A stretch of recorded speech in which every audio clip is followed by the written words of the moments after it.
L'histoire des essais nucléaires en Polynésie française débute le 2 juillet 1966. Ce jour-là, l'armée procède au premier des 193 essais tirés pendant 30 ans depuis les atolls de Mururoa et Fangatofa, situés à plus de 15 000 km de la métropole. C'est le général de Gaulle, en pleine course à la dissuasion nucléaire, qui a choisi les archipels du Pacifique pour accueillir cette expérience dévastatrice. Entre 1966 et 1974, la France va effectuer 46 essais à l'air libre.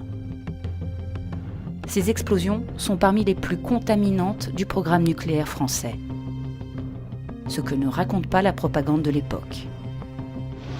Tahiti, à l'heure atomique, reste somme toute assez semblable à Tahiti d'hier et de toujours. Un bord de mer de rêve où l'on se baigne perpétuellement au son des guitares. À l'aide de milliers d'archives militaires déclassifiées, de centaines d'heures de calculs et de plusieurs dizaines de témoignages inédits, Disclose et Interprète, en collaboration avec le programme Science et Global Security de l'université de Princeton, ont enquêté durant 2 ans sur les conséquences des essais atmosphériques français. Modélisation des nuages toxiques à l'appui, cette enquête dévoile comment les autorités françaises ont tenté de dissimuler pendant plus de 50 ans l'impact réel des essais sur la santé des populations. Comme l'illustre l'accident nucléaire qui a contaminé Tahiti un soir de juillet 1974. Le 17 juillet, la France teste sa 41e bombe à Mururoa. Nom de code, Centaure. 24 heures avant le test, les voyants météo sont au vert, selon les prévisions de l'armée. Après l'explosion, le nuage radioactif devrait s'élever à 8000 mètres d'altitude. À cette hauteur, les vents doivent l'orienter vers le nord, en direction des atolls de Turea et de Hao. La bombe nucléaire est tirée à 8 heures du matin.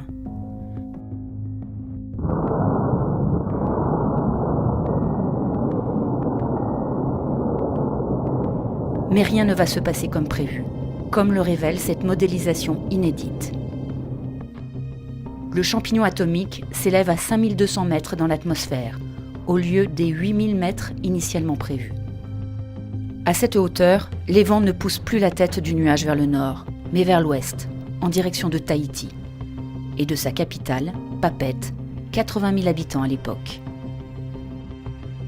1 heure après le tir, les retombées radioactives atteignent Tematangi, le poste météo le plus proche de Mururoa.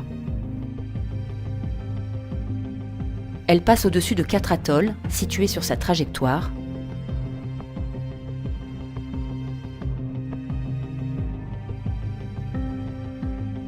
avant de se répandre sur l'île inhabitée de Meitia, le 18 juillet. Le 19 juillet 1974, à 20h, il frappe la grande île. Les pluies toxiques contaminent tout sur leur passage.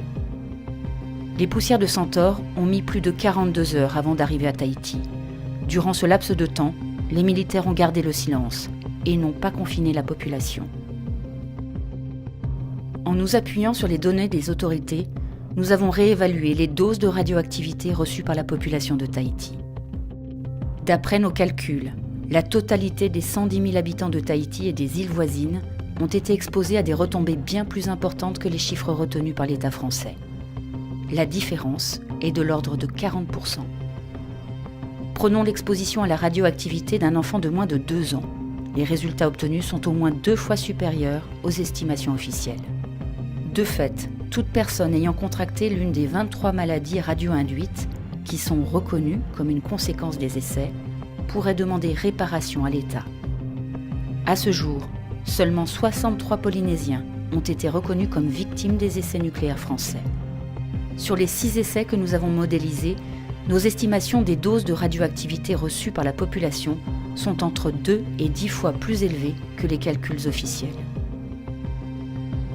Un demi-siècle après les premiers essais atmosphériques dans le Pacifique, les Polynésiens attendent toujours que l'État assume pleinement son héritage toxique.